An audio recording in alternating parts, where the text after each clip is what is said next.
welcome to another edition of ATL Prime Sports. Wayne, it's been a very exciting college football championship games there on this past weekend. As we all know, the college football Final Four is all set along with all the other bowl games. Before we get into that, we want everybody to know that you can reach me at Corder Todd, C-O-R-D-E-R Todd. You can reach Wayne, our producer, who's in Memphis, at RWI Jr. You can reach JJ, who's not in today with us. He'll be back with us after the holiday at JJ Get You One. And, of course, you can reach all of us here at ATL Prime Sports on Twitter. You can tweet us individually or tweet us at ATL Prime Sports. We'll be glad to be able to answer all your questions. You can also reach Dave Cohen, our guest each and every week on ATL Prime Sports, with our Georgia State Panther report at Georgia State Voice. Wayne, let's go ahead and get started. Oh, one more thing before we get started. Hope you and your family have a Merry Christmas, and thanks for joining me here. This will be our last show of this season. Yeah, Merry Christmas to you all too, and we'll look forward to getting started next year with some basketball and maybe some football. But I'm in the mood for basketball now. You are in the mood for college basketball. And at the end of the show, we'll go ahead and let you talk about college basketball because I know via social media it's on your mind today. Yeah. So we will definitely get into college basketball. Let's go ahead and talk about the Final Four, the college football Final Four, the playoff. It was very predictable. 1 Alabama, 2 Clemson, 3 Ohio State, 4 Notre Dame. Whether we agree with it or not, this is the way it is. Wayne, what are your thoughts? Well, I don't know why Texas A&M thought they had a chance. Even if they would have won big against Tennessee, I don't think it would have been a big enough win. I'm not sure that Cincinnati had a chance either, even if they would have really, really beat Tulsa by a lot. I think that they've kind of had their mind up who they wanted to be in the top 4 probably as early as 2 weeks ago. And it came out the way they wanted, so they could all breathe a sigh of relief. Well, it's interesting because you look at it, it is about, a lot of folks on social media were calling the Final Football Final Four. A lot of people use the word sham. I wouldn't go that far. I think that's stretching it. They said it was all about television money and ratings. I would agree with that. But to me, when you look at it, I don't agree with Notre Dame being in, and I don't agree with Ohio State being in. Obviously, Alabama and Clemson ranked number 1 and number 2. They are the 2 best teams in college football. They are the teams to beat. I think they'll play for the championship. But on any given day, anybody can beat anybody. We saw 3-loss Florida, almost came back and beat Alabama in an exciting SEC championship game. Then, of course, we saw Notre Dame. They got destroyed by Clemson.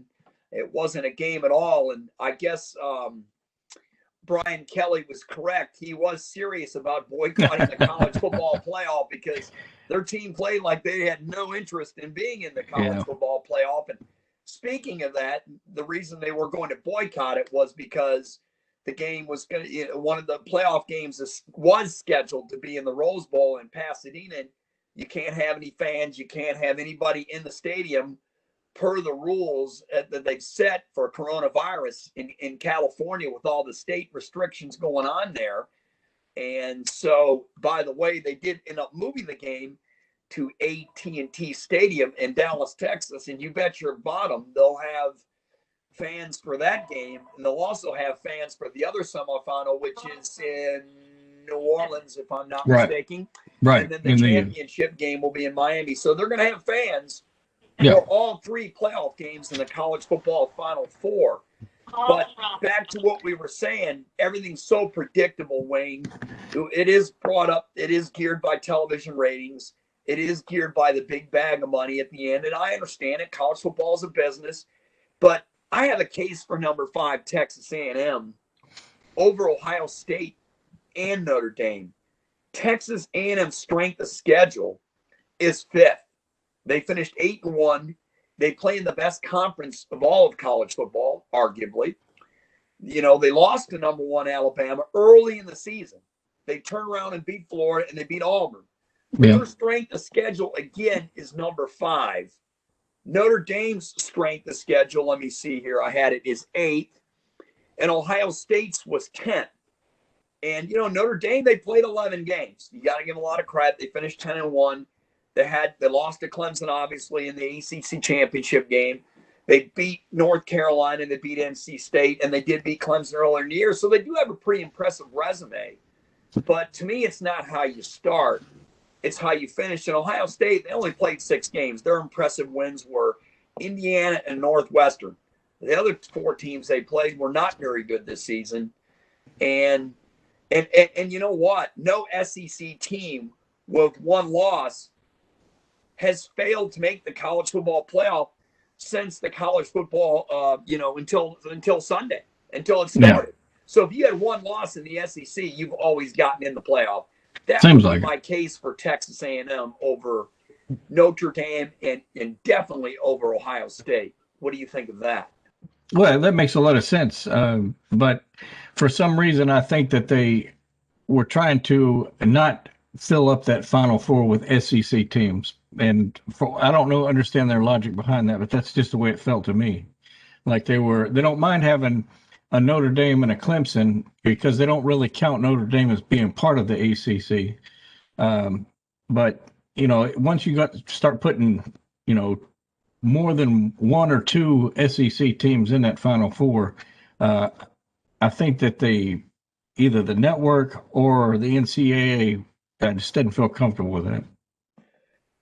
Well, I mean, the college football playoff committee, they're the ones that make them, the ultimate decision. And their case is what it is. Nobody's going to change it. But I just don't understand the disrespect to Cincinnati, who finished 9th overall. They beat Army, who was 9-2. They beat Southern Methodist, who was 7-3. They beat number 22 Tulsa. Yeah. And they beat Central Florida, who finished 6-3. These are all teams with winning records. Well, they beat Memphis too. Right. They met Memphis too, who finished 7-3, and they put them 8th. They put them behind 2-loss Oklahoma State. 2-loss Oklahoma, and 3-loss Florida. They put them behind 3-loss Florida and 2-loss Oklahoma. It absolutely, unequivocally makes no sense. And then also looking at Coastal Carolina, they finished 12th in the playoff rankings. Yeah, that's Their ridiculous. strength of schedule was 77. Cincinnati's was 65th. That's ultimately what it came down to for Cincinnati and Coastal Carolina, even though Coastal Carolina was 11-0. And they beat Louisiana, who's number 19, who beat 3-loss Iowa State. And they finished 10th in the playoff rankings. Let's see, behind Iowa State, who had 3 losses. It's just lunacy. Louisiana Lafayette, they had a 9-1 season, a very good team. Yeah. But Coastal Carolina, I was going to say, Wayne, in a second, they beat number 16 BYU. They had 3 days to prepare for this game, and they finalized that on a Wednesday. I mean, they beat 5 teams with winning records, did Coastal Carolina. What did them in, again, was their strength of schedule. And to me, the group of 5, they must play a tougher schedule. They've got to play a tougher non-conference schedule, 2 or 3 games. They've got to play out of conference, and they need to play top 25 teams. And in this environment, that's really hard to do because these Power 5 teams will not schedule. They're not going to go on the road to see you. You've got to go see them. Does the group of 5? The Power 5 teams are not going to Coastal Carolina. They're not going to Appalachian State. They're not going to Cincinnati. They're going to make them come. The group of 5 going to make them come see them. And in this environment, it's very hard to do. And if they don't do it, these teams have no chance in this playoff environment. They're going to have to expand the playoff to 8 teams for a group of 5 to have a chance, or somebody in the Power 5 is going to have to be generous enough to schedule these teams and at least bring them into their home stadium and potentially go to a game on their field. And it hurts a team like Coastal Carolina, and I'll finish with this, playing a team like Campbell out of conference, which they did this season. But this has been a most unusual season in college football where, teams were scheduling games on the fly. So ultimately it comes down to, in the committee's mind, in terms of Cincinnati and Coastal Carolina, their strength of schedule killed them. Right. Have you ever watched any of those crime investigation, like drama TV shows? Of course. Oh, yeah. Well, you know how they have, when they're in their little powwow and they've got this big board with all these pictures and lines drawn everywhere, trying to figure out who the mastermind is or who the killer is, and they've got all these ideas of it. That's kind of what I picture that playoff committee doing. They've got this huge board with teams and strength of schedule and these little lines going everywhere, trying to decide based on this and that who is going to get. So it's just kind of comical. I picture it being a comical situation. Well, it's just comical. I'll just go back to it again. Speaking of comical, Coastal Carolina beat Louisiana, the Raging Cajuns, right? Who finished 9-1. They finished 11-0. Again, they beat teams that had winning records, 5 of them. Yeah. Again, Louisiana Raging Cajuns destroyed Iowa State the first game of the season. Yeah. Yet Louisiana finished 19th in the rankings, and they beat Iowa State, and Iowa State with 3 losses still finished above them. That's just insanity. It really is. It's not fair. And something I started thinking about, because I have this basketball brain, is if the NCAA is going to have their playoff with just 4 teams, in the basketball you've got the NIT as well as the NCAA, and I'm wondering if at some point, if they don't go to 8 teams, will they end up with some sort of dueling playoff things where you have a similar thing to an NIT, a National Invitational, and the NCAA, and somebody can be the champion of one and somebody can be the champion of the other? Well, I think that would be very bad for college football if they did it. So eventually they're going to have to turn around and come up with something and give the group of 5 a chance. I mean, my proposal is, and it's the 5 power conference champions, 2 wild cards, and these 2 wild cards must play in the conference championship game, and the highest ranked group of 5 team, whoever that is. That way you're taking the computers out of it.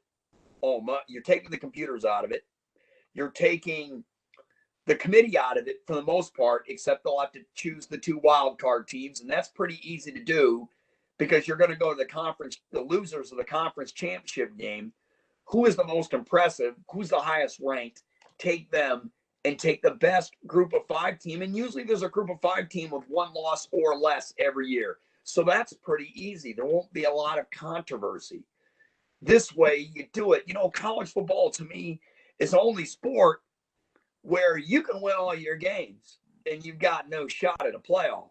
5 teams are undefeated. 2 of them are in the playoff, Alabama and Ohio State. I don't think Ohio State should be in the playoff. They didn't play enough games. The Big Ten, as we all know, screwed up the entire season. Well, the Pac-10 did too. Sure they did. They sure did. And the other 3 teams that were undefeated, Cincinnati, San Jose State, and Coastal Carolina, they had no shot at the playoff. Coastal Carolina, we said, was 11-0. Cincinnati 9-0, and San Jose State was 7-0. I mean, to me, this is crazy. It's like I said, it's the only sport I know that doesn't reward teams that are undefeated and stick them in the playoff. But then again, the playoff committee is going to look at it and go, "You got to buff up your schedule." Right.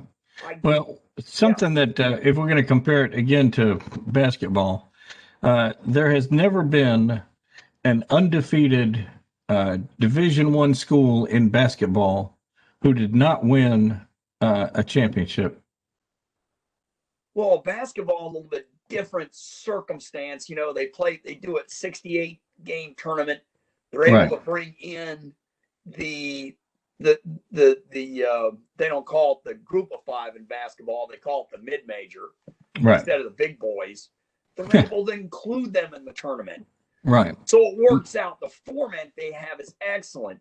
Where in college football's format, it doesn't work out for the group of 5.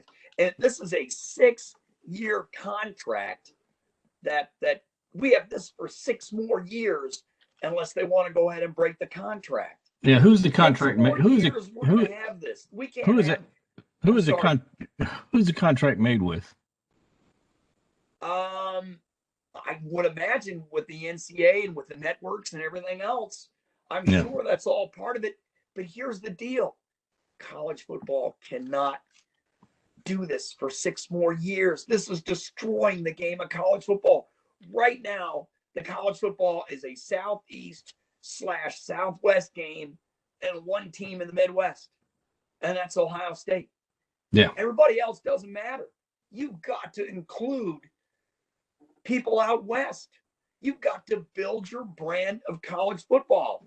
It's playoff privilege is what it is. And you've got to include the Northeast somehow. I mean, I guess they are included because some of the teams in the Northeast are in the ACC, but they're not playoff worthy at this stage in time. Right. So, Yeah, the Big East definitely what it used to be. No, it's not. But I mean, you've got Boston College.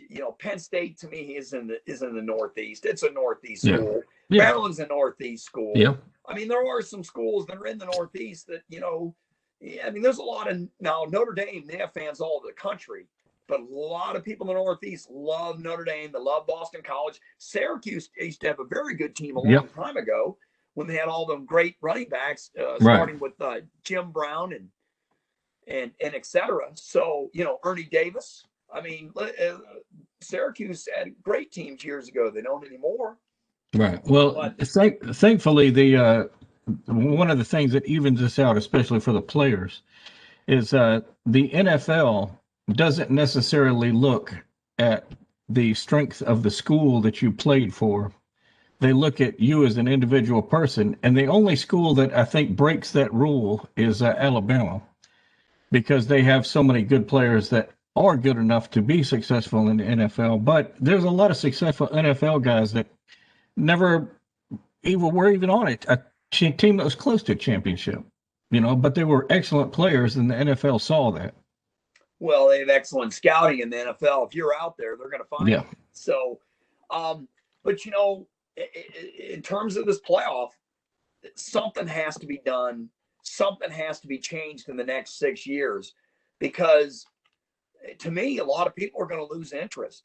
If it's only a regional game, and right now it is a regional game, Southeast, Southwest, and Ohio State. Notre Dame is in the ACC. They'll be back as an independent next year. We talked about in the show before, Notre Dame going to the ACC.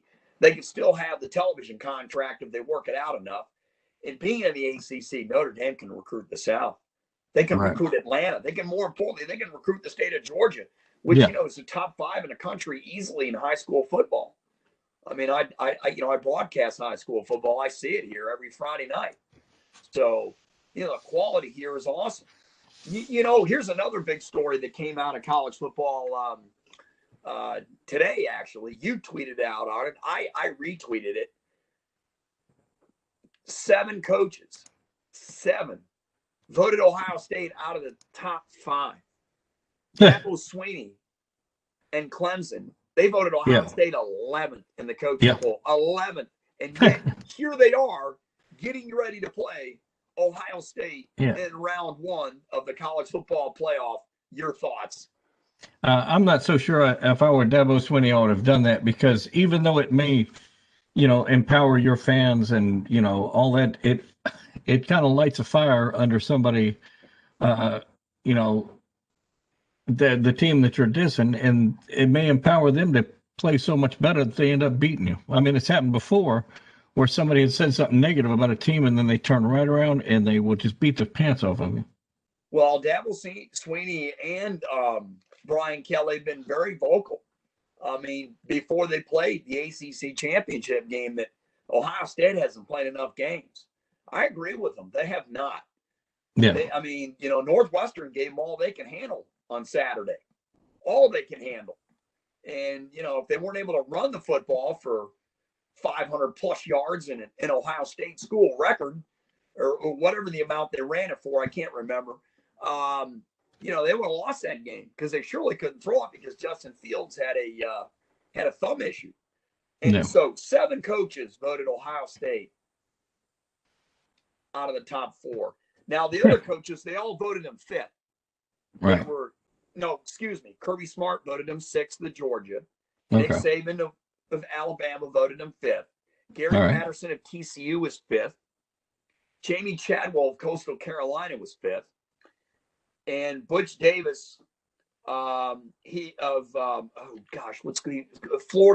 one of the Florida schools. He voted him 5th. And so I mean, all these coaches voted him 5th. Yeah. Which tells you what they think about the amount of games they played. And it really isn't fair. This season has been a tough season to get any college football games. And the Southeastern Conference got 70 of 72 football games in. Yeah. No, what was it? 70 of 72 football games in this season? Something like that. Incredible number. They had a number of cancellations and they made them up. Incredible. And had the Big Ten started early on, this wouldn't have been an issue. They made a grave mistake in starting early on. The ACC, the SEC, and the they did a great job. Sun Belt and the American Conference also jumped right in from the start. And I think that the Sun Belt and the American Conference probably completed a higher percentage of games than maybe the SEC, but I'd have to look at the numbers. It was incredible. I mean, it really was. And, as we know now under this landscape, that sends a message that Ohio State's going to come out fired up for this game because they've been quote unquote disrespected. Right. But I'll tell you right now, they can be disrespected all they want. Trevor Lawrence is a once in a lifetime generational quarterback. Clemson's going to beat Ohio State. They're going to light up that secondary. That's going to be the difference in the football game. Yeah, and I wouldn't be surprised if Dabo Swinney did not take his foot off the gas either and just continued. I mean, he'll pull a Jimmy Johnson on him and just embarrass him. Well, I don't know if they'll blow them out, but I just don't think it's I don't know how close of a game it's going to be. I mean, I think it'll be like Notre Dame this week. It won't be like that Alabama-Florida game, though. No, it will not, unless we're all surprised. On any given Saturday or whatever day of the week they play on, anything can happen. Yeah. Now, going back to these coaches who are, given their top 10 and where they put everybody, it brings up something that, I'm way out in the field, probably amongst maybe 4 people who feel this way, that maybe we should go back to the old system with no playoff and just let the writers and coaches vote for who's number 1. Because it seems to be that a lot of those coaches that voted had Alabama number 1, and maybe what it ends up being. It would be the old system is that Clemson and the ACC would be playing in the Orange Bowl. They would be number 2. Alabama in the old system would be number 1. They'd be playing in the Sugar Bowl. Right. And then you'd have controversy of each one who's better, and you would never know. So I don't want to go back to that. You just still have to vote on that, and that's where I think. That's why I don't want to go back to it. Well, maybe I'm just too comfortable with that system. Ohio State would be going to the Rose Bowl. Right. They'd be playing Oregon. I mean, let's see. The Big 12, Oklahoma. They would be going to the Orange Bowl and playing in Clemson. That would be a lot of fun. Yeah. But then in Alabama and the Sugar. Who would end up going to the Cotton Bowl? I don't know. Yeah. The Big 12 runner-up. I really don't know who would go to the Cotton Bowl. I can't remember. Yeah, well, it used to be pretty set, and at the beginning of the season, if you were an SEC team, that used to be your main goal is get to the Sugar Bowl.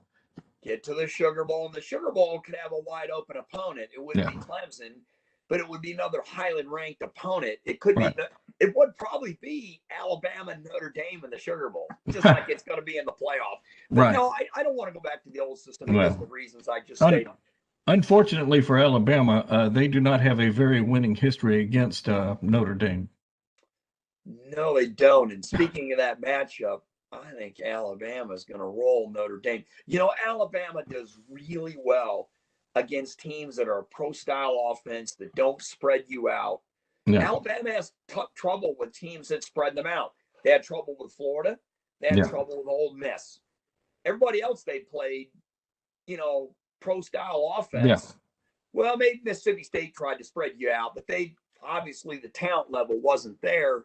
Even though they upset LSU at the beginning of the season, everybody thought, wow, Mississippi State's going to be really good. No. Because they upset LSU, but it turned around. LSU's been mediocre this season. They've gotten a lot better towards the end of the season. Right. They did upset Florida in the LSU game. Decided to go ahead and toss a cleat 20 yards down the field and keep a drive live for a game-winning field goal. But that's just one of the great stories in college football this year. But, you know, we've talked about all this negative in college football, and we'll go back to the negative for a minute. Let's just break it up with some positive. All right. We talked about the SEC getting almost all its games in this season. Yeah. We got to really thank these kids and these coaches and their parents for getting this season on and becoming as successful as it was. Because without them, we wouldn't be watching college football. And here we are complaining about the college football playoff. We sound like a bunch of hypocrites. Well, we were very thankful at the beginning of the season that we would have a season, right? And we're like, oh, whatever happens at the end, we'll be thankful. No, we're not. We're right back to complaining where we were. That's, you know, that's a human nature, I guess. It sure is. I just thought it was so ironic. Here we were praising everything that the season's going to start. We are praising the SEC, the ACC, the Big 12, the Sun Belt, the AAC, etc. Right. And we were killing the Big 10 and the Pac-12 because they were. If I'm going to give you any type of out on that, I would say that at this moment we're not really complaining about the schools of the players, the coaches, or the families of the players. We're complaining about the committee.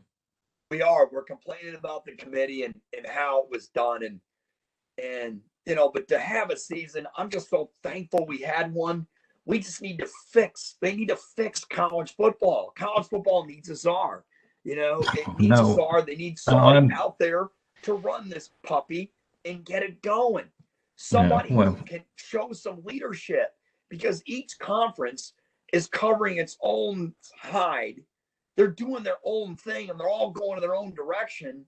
And that's not leadership. Each conference is doing what's best for them and the dollar bill. And that's not right. We need to include this proposed playoff that I talked about will include everyone. And it's not perfect. No system is. If somebody can show me another system, I'm willing to listen to it. But 8 teams to be seems the number. JJ keeps talking about the 6, and that's not going to do it because 2 teams are going to get a bye, and it's going to be an absolute mess. Yeah, so, and you could almost look at the 8 team playoff as a 6 game with 2 play-in games, maybe.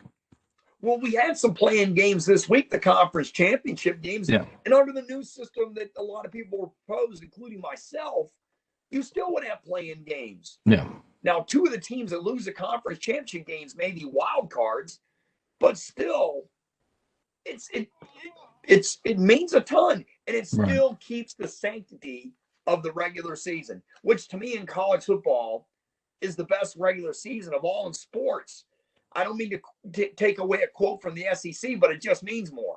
Yeah. So, the only thing that I fear is that by having 2 wild cards, is that somehow the committee is going to make it where a year like this year, Coastal Carolina and Cincinnati will still not get in. Still be out. Maybe they would be out. You know what? That's a great point, Wayne. Let's talk about that for a minute. Cincinnati was ranked 9th in the college football playoff standings, so they would have been just out. Yeah. You would have had I don't have the standings in front of me, but you would have Yeah. had the 4 that are in now. Yeah. A&M. You would have had Oklahoma at Right. 6. 7 was who was I guess 7? Georgia would have been in, wouldn't they? It's either Georgia or Florida. I have it in front of me. Yeah. Whoever would have been in, yes, they would have been in front of Cincinnati. Cincinnati was 8th, weren't they, or were they 9th? No, I'm looking Cincinnati it up. was what? Hang on, I thought they were. I'm looking it up now. The No, 4 that got they were yeah, 8th, so they would have been in. Cincinnati would have been in. Sorry yeah, about that. okay. Well, Cincinnati would have been in and under this playoff format. They would have been the highest ranked group of 5 team to begin with. So they automatically would have been. Coastal Carolina would have been out. right. So somebody's always going to complain no matter what. Possibly. But you know what? Unfortunately, we have to go back to the negative. 13 bowl games were canceled. Only 13. That's 26 teams that are sitting home. They're not playing, and only 4 Big Ten teams are playing in bowls. Everybody else decided to sit out. Penn State, Michigan, Nebraska, Maryland, and etc. They opted out. The ACC teams in the ACC opted out. Right. And, well, that kind of give a break for teams like Georgia Southern and maybe even Memphis, because Memphis would have been in no matter what. Well, 7-3. But Georgia Southern, not Georgia Southern. Well, maybe Georgia Well, Southern. Georgia Southern ended up being what, 6-3 this season. Yeah, and then and then Georgia State got into a bowl game, and to me, the Georgia State bowl game is actually a better bowl game than the one Memphis is going to. Well, that's right, but so now 4 Big Ten teams are only playing. 3 of the teams only really pushed to have a season. How ironic. So, they opted out. And look, I understand these players made a great sacrifice in terms of playing their season. They don't get to see their family. They don't get to go home and see them. In the Big Ten, the families, they cut the families going out to the games in the state of Michigan, for goodness sakes. I mean, they stopped that. The families were able to go at first, and then they weren't. Yeah. So think about that. And 12 SEC teams are playing. I guess it just. I'm surprised that Auburn got as good of a bowl game as they did. I kind of like that Georgia Cincinnati game, though. I think that'll probably be the one that's gotten the most interest for me outside the top 4. It is interest, but it's going to be a Debbie Downer because a lot of Georgia players are going to opt out for the NFL. They're going to opt out. They are going to opt out. They're not going to play. And I hate this part of college football. It's all about the playoff. It's about who's in, and I can't stand the who's in thing. I can't stand it. I think it takes away from who's just out and who's playing bowl games. This who's in and this campaign, I don't like it. No, only 4 teams are in out of 100 and something. Yeah. So, well, hopefully, don't matter. Hopefully, when we get to the end of March, you won't feel as frustrated because there's always a lot of bubble talk around the end of basketball season. Right. And and here's something that doesn't make sense. Army is 9-2. Yeah. They're not playing in a bowl game due to the bowl-in tie-ins. Yeah. And South Carolina is 2-8. Mississippi State's 3-7. Yet they're going bowling. Yeah. Well, this is insane. It's insane. Well, it'll be an asterisk year for sure. Someone must figure a way for Army to play. These men represent which is what all that is good in college football. Army. These kids, they need to find a way for them to play. And Jeff Monken, the head coach, he's pretty upset about it. His kids are 9-2. 9-2. And they're not playing in a bowl game. It's not right. Yeah. So did the military bowl, the one up in Annapolis, did they get canceled or something? I think that was one of the ones that got canceled. Yeah. Well, that may have been what cost them because that would have been they were a bowl-in tie-in. Yeah. So, and by the way, Louisiana, for their 9-1 season, right? Talk about Louisiana. They played Texas San Antonio. Yeah. A 7-4 Texas San Antonio for their reward. These guys should be playing in a major bowl game But teams like South Carolina and Mississippi State, because of the bowl tie-ins, they get to play in a better game. I'm telling you, college football to me does the worst job of any sport of adjusting on the fly. They need to take a page from BYU and Coastal Carolina, who adjusted on the fly and scheduled a game on Wednesday and played it on Saturday. Now that's scheduling on the fly. Yeah. No, I don't really know of any other way that, unless they just get out of this bowl tie-in thing. They're not gonna. Yeah. There's no chance. I don't know how Army's gonna play. The only way they can play, Wayne, I think, is if they create a game for them. Well, I don't know if that's going to happen either, because I don't know neither. The logistics would be weird behind that. It would be. Or maybe what they should do is just have a post championship bowl where whoever wins the national champion has to play Army in a bowl game after the season. Well, that's for dreamers land right there. Well, I can dream. Well, sure, you're allowed to. Sure. Yeah. If two teams, like you said, BYU and Coastal Carolina, can put together a game in 3 nights or 3 days, I'm sure they can work out something where both teams fly out to Hawaii or Guam or something and play USC the game. Was the Pac-12 runner-up. I don't believe they're playing a ball game. Yeah. Why don't USC go play Army? Yeah. Go play them on West Point's field. Yeah. I don't really like USC. Huh? I don't really like USC though. Well, look, USC would be a great matchup for Army. Yeah. They lost 1 game all year. Yeah. They're not playing a bowl game. Yeah. I know Oregon's playing in the Pac-12, but I do not recall seeing another Pac-12 team playing a bowl game. Yeah. I think they're the only one. I don't have the schedule in front of me. 13 bowl games are canceled. It's, like I said, it all goes back to we should be thankful that we had a season to begin with. And maybe we should,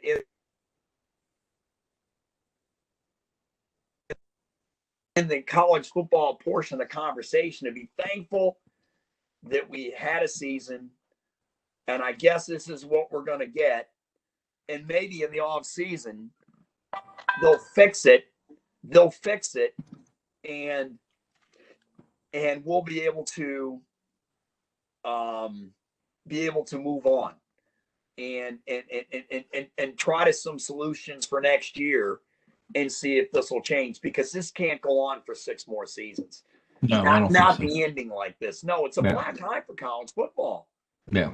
Well, I'm sorry. I'm just this whole year is getting kind of fouled up, so I'm not even gonna. I don't think they'll take this year into consideration as to, what we're gonna do the next 3 years, but 6 years. But I do think they're gonna have to change something. Well, they're gonna have to change it, all right. They're gonna have to expand the playoff, give the group of 5 teams the respect they deserve, right? And these Power 5 teams need to open up their schedule and start giving these guys a chance. Play them a 2-year thing. One at your stadium, go to their stadium for 1 year. Who is going to have the guts to do that? Who's going to schedule, or even a neutral site? Maybe a team like USC, for instance, because they're on the top of my head. Maybe they'll decide to play Coastal Carolina in AT&T Stadium in Dallas. Yeah. Maybe Cincinnati's going to get a shot to play Ohio State at a neutral field. Or maybe they'll play a 2-year deal. 1 year they'll play in Cincinnati, the 1 year they'll play in Columbus. Could you imagine going to Buckeyes, seeing the Buckeyes playing in Cincinnati for a non-conference game? I've been to Cincinnati before. It's a really neat town. Could you imagine the traffic entering that place? Could you imagine the hotels being full? I think it'd be awesome. Well, that field that Cincinnati plays at is their home field where they played most of their home games. I think that is one of the oldest. It's the one that's been around the longest as far as where college football is played at, because they've played it. Can you imagine Tennessee playing Memphis? No. That would be awesome at Memphis's field, at a home and home. It's happened before, where Memphis, Memphis does schedule some SEC teams in the regular season.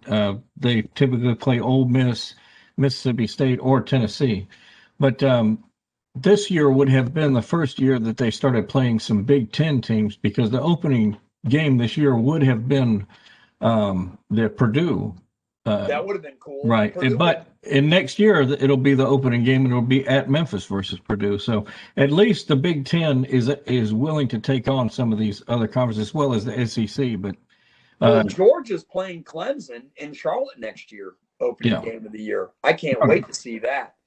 And if Georgia loses, then JJ's going to be on here giving us 400 if, ands, and buts and ors and all this other stuff. And me, I don't do if, ands, and buts, but he does. But that's okay. I mean, that's all right. He's a Georgia guy. But Georgia had their shot this year, and I hear a lot of Georgia fans right now. Well, if you'd have had JT at the beginning of the season, well, you didn't. He wasn't healthy enough to play. We've already talked about it. Kirby Smart. Is already, about that. I'm going to have to shut the volume off my phone.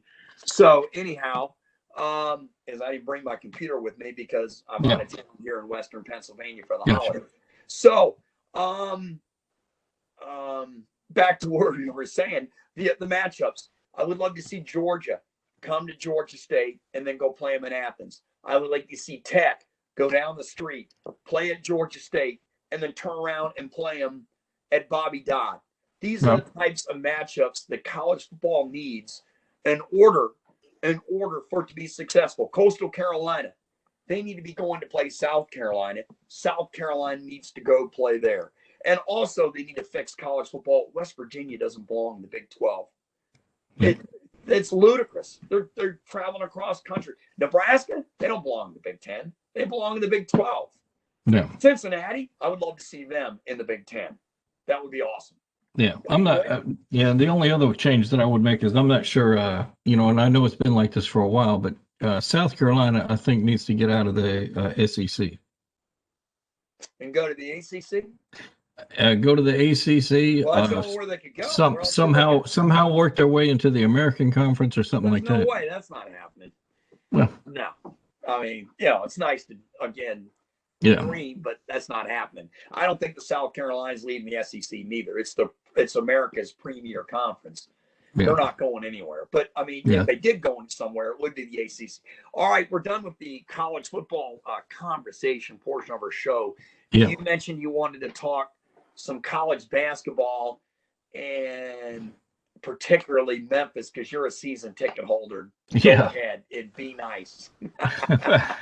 Well, what's happened is they look at the number of COVID-19 tests or positive rate in cities, and apparently there's been a lot more positive tests in the state of Tennessee. So the governor has issued this edict where there's not going to be any type of sporting event. Is that Governor Bill Lee in Tennessee? Right. He's a Republican, by the way, for the record. Right. Well, I think he's trying to pander to both sides, and it's put him in a spot where now nobody likes him. But what's happened is and they hadn't really said all the games are now going to be like this, but they said in the foreseeable future, the home games for the University of Memphis are going to be without fans, without any type of, like band or cheerleaders. It's just going to be the teams, the coaches, and the officials. And I suppose maybe some press, but, I guess they got to have cameramen there if they're going to show it on TV. But what kind of weirds me out is in the stands, because I go to the games, the nearest person to me is more than 12 feet away. And if you look anywhere around the stadium, I've got pictures that I'll put up here. There's not really anybody close to anybody else. And yet a lot of shopping places, groceries, which I know is a necessity, you get a lot more close to people in a lot more confined quarters in a shopping center, whether it be Walmart or Kroger or something like that, than you would go into this basketball game. So that's an excellent point. It's an excellent point. The way you're a season ticket holder for Memphis basketball, You've been for a while. You go to the games. I can understand you being upset. Right. I saw your tweet, by the way. Yeah. I was. What are they going to do? Are they going to give your money back? I haven't received any type of communication from the University of Memphis yet. You will eventually. Well, we'll see. I've gone to the website there and looked, and I haven't seen any type of links that you can click on to request refunds or anything like that. But we'll see what happens. I'm not the only person who's in that spot, so there's a lot more. There's a lot more people who are spent a lot more money than I did, and are in a lot higher positions of influence than me. So somehow I think their voice is going to get heard first, even if I were to scream the loudest. Well, speaking of college basketball, I mean, we could use that sample of any way in life when we're talking about this COVID-19 deal with the small businesses, the restaurants that are taking this pounding by particular governors of certain states, yet they're opening up bowling alleys and movie theaters and etc. And yet, wait a minute, somebody's small business can't be open, but a Walmart, a Target, a Home Depot is packed wall to wall with people. The hypocrisy is incredible here. And I understand why you're, the way you feel, but it's all politics. And I hate the politics in regards to the whole thing. And I disagree with a lot of what the governors have done. It's particularly the governor of Michigan. I mean, it's just absolutely lunacy. The same thing for Pennsylvania, the same thing for New Jersey, the same thing for New York. These lockdowns do absolutely zero good. Zero good. All the virus is going to run its course. We must protect the vulnerable. Right. And people, people that have health conditions and the elderly. Other than that, society needs to be rolling. You need to wear a mask. You need to social distance. I'm not saying any of that. But people need to live their lives. The young and healthy are still going to be around. Look, I'm compromised.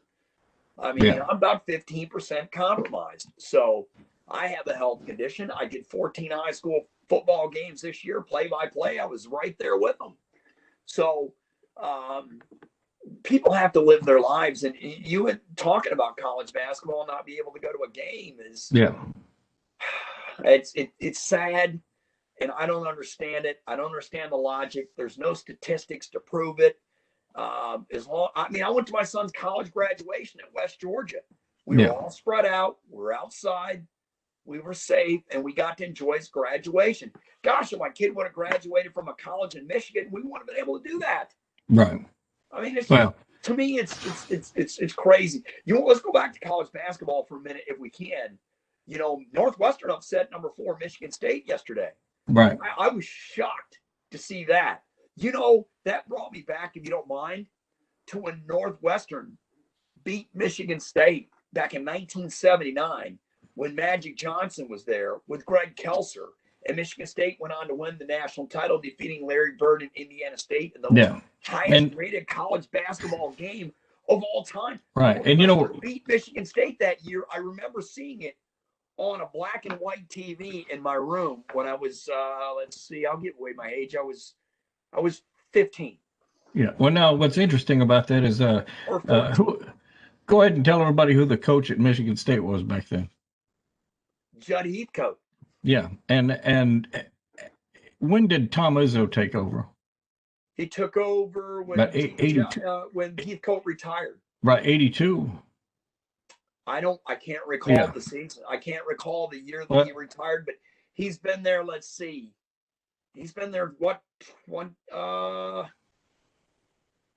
almost 20 years. Yeah. Well, I can name, those are the only 2 Michigan State coaches I can name. Well, that's the only 2 that have coached there forever. Right. And that's an interesting thing about Michigan State is they really do value their coaches, and they don't swap them out every 3 years. Right. They do. And those coaches, Heathcote and Izzo, get the most out of their players. There's no question about it. Right. But the only player I think that possibly gets more out of his players based on what type of players he gets would be Krzyzewski out there in Duke. They do a great job recruiting every year. Right. Well, Duke is not an easy school to get into. Right. Well, Kentucky's struggling this year. Yeah. You know what? That's a shock to me. Wow. They're struggling big time. Yes, even more than Duke is. When we talk college basketball, I think the Big Ten is this year is a premier conference without a question. You've got 4 teams that can go to the Final Four and win it all. Iowa, who just got beat by Gonzaga, gave them all they can handle. Yeah. Illinois, they've got a man-child playing down in the post. This guy is a player, and I forgot the name off the top of my head. I can't remember his name. I'll get it. Probably think of it later. Down in the post, you've got Michigan State, who has a chance, and you have Wisconsin, who is a veteran league. They're bringing back all their players from last season. They have a shot to reach the Final Four. All those 4 teams have a shot to win it all. They're the deepest conference in college basketball. And right now, Gonzaga is the team to beat. They just beat Iowa. Yeah. Well, and then the SEC, I think Tennessee and Arkansas have come up to be the premier teams. You remember when Arkansas used to be really good under Nolan Richardson? Yeah. 40 minutes of hell. He was a great coach. Yes. 40 minutes of hell. That was back when I was at school at what was then Memphis State. And of course, what was that coach that we started out with? Dana Kirk. Oh, okay. That name rings a bell. Yeah. Well, Dana Kirk in Cincinnati had Bob Huggins, and Louisville had Denny Crum. Denny Crum, yes. Yeah. I like that. You're bringing back some. We're college basketball. We're all in the same conference too. It was Cincinnati, Louisville, Memphis, Florida State, and South Carolina. Wow, the Metro Conference. This might be the year that Gonzaga actually finishes knocking on the door. You know, they've been so good for so long now, and I don't consider them a mid-major. At first they were the mid-major. They're not anymore. Gonzaga's right there with the big boys and then some. I think Gonzaga's problem is towards the end of the season they start to burn out a little bit. I don't know what it is. They just haven't been able to finish. It's about playing your best basketball in March and April, and that's what Tom Izzo's done at Michigan State. North Carolina's bounced back this year. Yeah. They're pretty good. It's going to be interesting. Florida State's the best team in the ACC right now. Yeah. I mean, what a job that Florida State has done, Wayne. They're very good. And Leonard Hamilton. Yeah. Wow. I mean, he's built him a premier basketball program in one of the nation's premier conferences. So who's your team to win the SEC since Kentucky's not struggling this year? I'd like to pick Auburn because I'm an Auburn fan, but I really like Arkansas's chances. You do? Yeah. And that's just JJ's Georgia might be pretty good this year. Yeah, well, they've got a good. They've got a decent coach, and I think they've got a big game coming up, don't they? They do. I'm trying to remember who they play. I have to look at their schedule, but they do have a good coach, no doubt about it. Does Georgia? No, he came over from Marquette, Tom Crean. Right. And he also came from Indiana. He came from Indiana, then he came from Marquette. Tom Crean used to coach the Miami Heat star, Dwayne Wade. Dwayne Wade played for Marquette. Marquette was real good then. Then he went to Indiana, had some success there, and now he's at Georgia. And that's one of the programs that is, they're not what they used to be, Indiana, and they haven't been for quite some time. No, actually, Georgia's got Northeastern coming up, so maybe that's not such a big game. Who's the game? Who's their big non-conference? Who's the game on their schedule? Who's the big non-conference game? Well, let me look up their schedule here.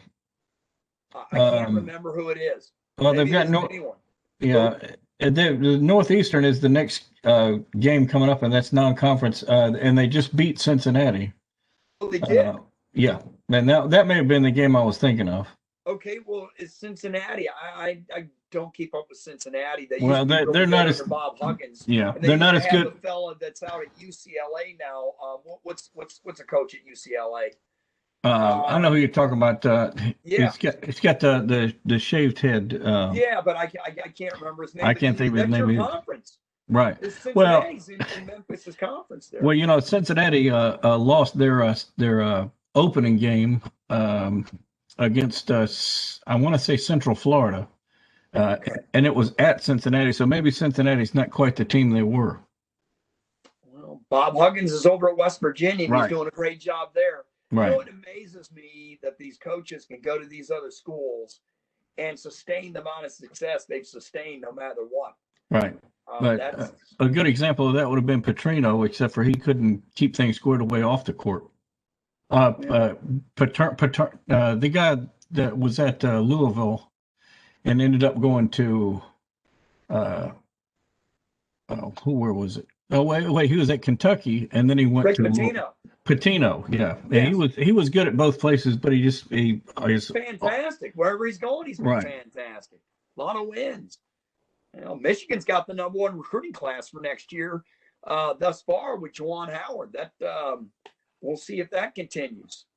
Yeah. Golly. Wow. What a difference in contrast for the Big Ten from football to basketball. Yeah. Basketball, they might be the elite conference. This year, they had a horrible year, and they made a lot of horrible decisions. And, we'll see if Ohio State and Notre Dame can give Clemson and Alabama a game. And I'm not so sure it's going to happen. Hey, we got how much time we've been on the air? Because I usually have that, but I don't have it now. I don't have it either. I would say let's just shift over and do some pro sports for 1 minute. Then we'll be done. Okay. Does history not repeat itself? Oh, man, I know what you're going to talk about. Falcons. You know where I'm going? The comeback dash Jeez. to Tom Brady down 17-8. Yeah. 24-7. And the Falcons managed to lose 4 games this year. Detroit, Chicago, Dallas, and Tampa, where they were up double digits, should have won them all, and lost them all. And now, not only is one of the 4 games to Tampa and Tom Brady, but they decided to go ahead and it isn't a repeat of the Super Bowl, let's face it. No, but Tom Brady's got to be going, he's one of the, I think the Falcons are one of the 4 teams he's never lost to in his career. Yeah. He's got to be salivating every time he's playing the Falcons. He's probably sitting there on the sideline going, hey, man, this is Atlanta. We're in Atlanta. Yeah. We're not going to lose this game. Well, you know what? The Falcons can't run the football. Matt Ryan was their leading rusher yesterday, or he was close to it. Yeah, I wouldn't be surprised if he's beginning to gain that same attitude that Larry Bird had whenever he played, because Larry Bird, he really had he trash talked a lot, and he always was confident that he would win no matter what. And I'm starting to think Tom Brady is going to have that same attitude. Will be interesting in the playoffs. They won't have the 1 seed. They won't have home field advantage. It looks like it's going to be the Green Bay Packers and the Kansas City Chiefs that'll be the 1 seeds in the NFL. They'll be the favorite. I wouldn't count out the Saints, even though they've lost a couple in a row. They lost a tough one to Kansas City yesterday. Yeah. But boy, I tell you what, let's get away from the Falcons because I'm sure they're probably making your stomach turn in knots. I'll tell you what, let's talk about Jalen Hurts if you don't mind. Yeah. I watched the Eagles game yesterday here in Western PA against Arizona. He's the first quarterback in NFL history through his first 2 games to throw over 500 yards and to rush over 150. No quarterback in the NFL has ever done that. I'm telling you what. Now, go ahead. Oh, where did Dak Prescott fall in that? Because he did pretty well his first couple of games. I don't know those numbers from him, but I know that Jalen Hurts is the only one did it. I've always been a Jalen Hurts fan when he was at Bama and when he was at Oklahoma. And this kid is selfless. He's all about the team. He's a team player. He's going in there. And I have to credit Carson Wentz. He's really done a good job of helping him along. But then Carson went to the media and said, you know what, I'm not interested in being a backup here. And that puts the Eagles in a lot of trouble because they're going to be in cap hell if they trade him. And if they don't cut him by March, the second day of the opening season, they'll even be in more cap hell and all a bonus. So they have a problem in Philadelphia. But, boy, Jalen Hurts, man, through the first 2 games, they defeated the Saints and they just lost to Arizona. He's a good problem to have, and he's a great, great teammate. And I'm ecstatic for a kid like Jalen Hurts, Wayne. Yeah. Well, I agree with you there. And as far as football goes, and because I'm a Falcons fan, I'm really my interest in NFL is starting to just slip. Well, I can understand that, but the Cowboys at 5-9, they're still in the NFC East. If Washington loses its next 2 games, and Dallas wins its next 2, Dallas is in at 7-9. They win the division. Dallas plays the Giants, who are tied with them right now, and they play Philadelphia. Dallas does. Yeah. So they don't control their own fate, but they get to knock off the two partners in the division. And I haven't looked at Washington's schedule. I don't know who they play the next two games. I do think they do. I think they have, if I'm not mistaken, they do have a division game remaining. I just can't remember who it is. I have to look up their schedule. I don't have it in front of me. But anyhow, that's interesting. And, of course, the Steelers here in Western PA, they play tonight. They've lost 2 in a row against Cincinnati.